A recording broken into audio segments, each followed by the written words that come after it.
Will the Indian operating system be successful? On the 25th of January, Rajiv Chandrasekhar, Minister of State for Electronics and IT, said the government is looking to facilitate the creation of an Indian operating system to rival companies such as Apple Incorporated and Google LLC. But can India build an OS? Mint explored why an Indian operating system. The thinking among the industry and governments across the world is that technology giants like Apple and Google wield too much control over the internet ecosystem, as they own the operating systems that run on today's smartphones and computers. According to most market estimates, Apple's iOS and Google's Android account for 99% of the world's smartphone market. They also have Chrome OS and macOS platforms, respectively, which run on computers. Control over these platforms gives them a degree of control on how apps are made, data flows, data sharing, and more. This control is also at the core of many antitrust cases. How can an OS help the government? Primarily, an OS that falls under the purview of the Indian government can be tailored to its policies from the beginning. Policies being formulated around technology today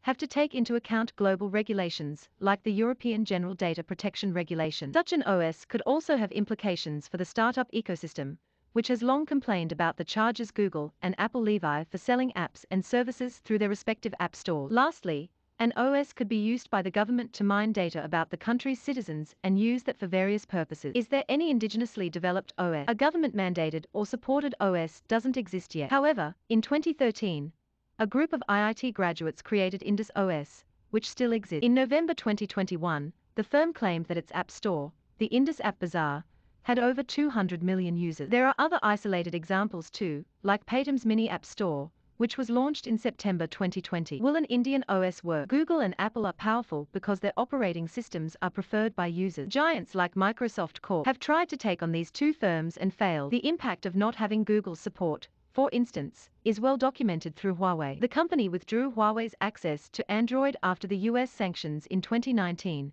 which swiftly resulted in a drop in the latter's market share. The firm's market share globally had dropped to 4% in the first quarter of 2021, from 17% in the same period in 2019. What could be an Indian OS downside? Government surveillance is one of the key concerns for an OS that's driven by the government. But Google and Apple's operating systems also come with certain important services like Maps, Mail, and App Stores. These service plugins act as windows into the World Wide Web, and a new OS could struggle to bring alternatives to these services. For instance, Microsoft's now defunct Windows Phone OS lacked many key apps, and experts pointed out that scarcity as one of the main reasons for the platform's failure. Never miss a story. Stay connected and informed with Mint. Download our app now.